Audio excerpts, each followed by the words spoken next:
Terima kasih Anda masih bersama kami. Bagi Anda yang baru saja bergabung, kami hadirkan kembali 3 berita utama hari ini. Ayah dan anak ditangkap polisi karena menimbun BBM bersubsidi.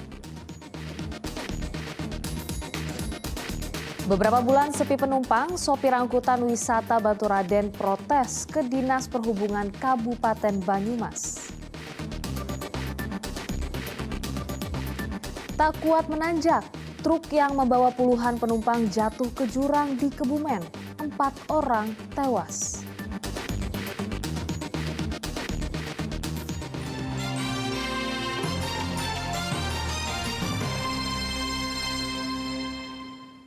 Satu truk yang membawa puluhan penumpang masuk ke jurang di Kecamatan Ayah, Kebumen. Kecelakaan tersebut menyebabkan 4 orang meninggal dunia, sedang puluhan penumpang lain terluka.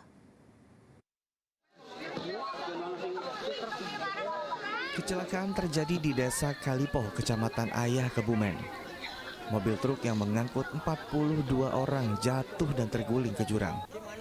Kecelakaan ini bermula saat truk dan penumpang hendak pergi dari Desa Agrosari menuju ke Rumah Sakit PKU Muhammadiyah untuk menjenguk ibu kepala desa yang sedang sakit.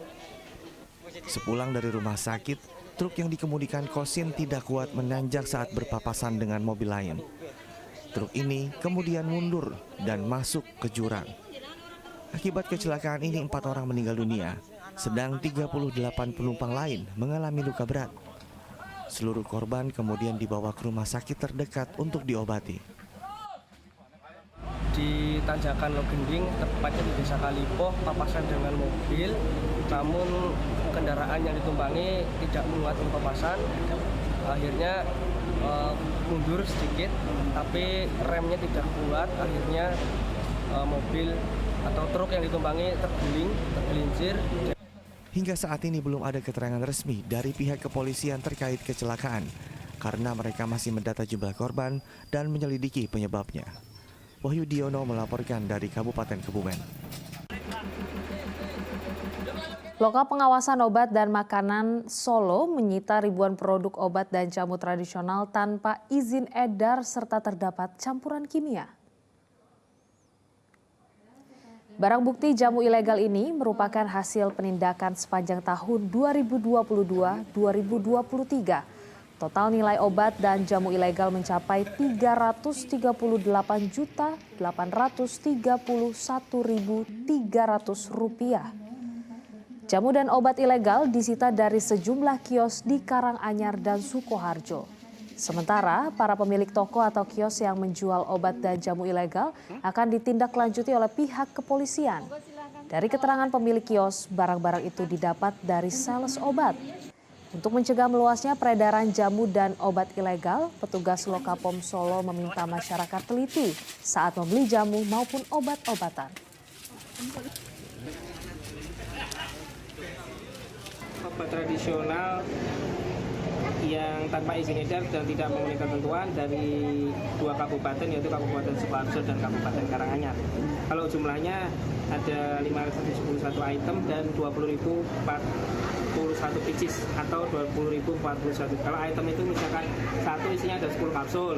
Nah 10 kapsul kalau pieces-nya itu 20.040 pieces. Nilai ekonomis 336.831.300. Itu kebanyakan obat-obatan sama jamu atau gimana Pak? Nah, benar, kebanyakan tadi yang saya sampaikan tadi obat tradisional yang tanpa izin edar dan TMK. Salah satunya yang mengandung PKO, kami sebutkan OTPK, obat tradisional yang Harga beras di Kabupaten Pati mengalami kenaikan hingga 2 kali dalam kurun waktu 3 hari. Diduga kenaikan harga beras dipicu musim kemarau yang menyebabkan kekeringan. Harga beras di Pasar Puri Baru Pati tidak terkendali. Dalam beberapa hari terakhir, harga beras 2 kali naik. Seperti harga beras jenis medium yang sebelumnya dijual seharga Rp10.500 per liter, naik Rp1.300 menjadi Rp12.800 per liter. Sedang beras jenis premium naik Rp1.000 per liter. Semula seharga Rp12.000 per liter, kini dijual seharga Rp13.000 per liter. Pedagang resah karena mereka sepi pembeli. Harga 10.500 sekarang menjadi 11.800. 1.000 lebih. Sejak kapan itu Bu? Ya akhir bulan ini lah Mas. Naik langsung 2 kali. Faktornya apa itu Bu yang membuat naik itu Bu? Mungkin kering ini ya, musim kering ini ya Mas. Kemarau ini. Keresahan tidak hanya dirasakan para pedagang beras, pembeli juga merasakan hal yang sama. Mereka kini berharap agar harga beras di pasaran kembali stabil. Kenaikan harga pangan itu kan sangat berpengaruh juga kan bagi kita para pembeli. Jadi harapannya ya di musim kemarau ini harga pangan segera turun. Kan seperti telur dan lain sebagainya sudah turun, tapi harga beras itu melonjak. Jadi harapannya ya segera turun harganya supaya kita yang jualan juga tidak keberatan dan normal kembali. Diperkirakan musim kemarau dan kekeringan penyebab naiknya harga beras. Banyak petani yang gagal panen sehingga harga beras melambung tinggi. Arif Nur melaporkan dari Pati. Ratusan warga berebut sembako di halaman Kelenteng Cuan Kiong Lasem, Rembang. Sembako sesaji dirasa warga saat membantu mereka di saat harga beras kembali naik.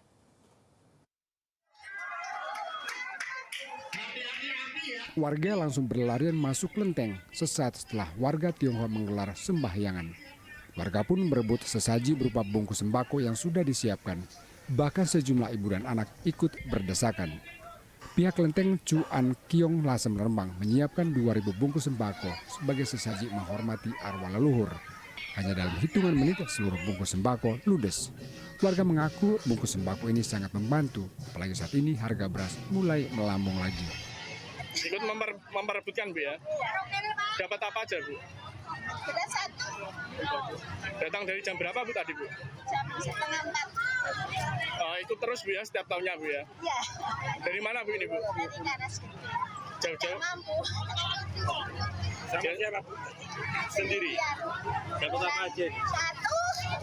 1 karung beras.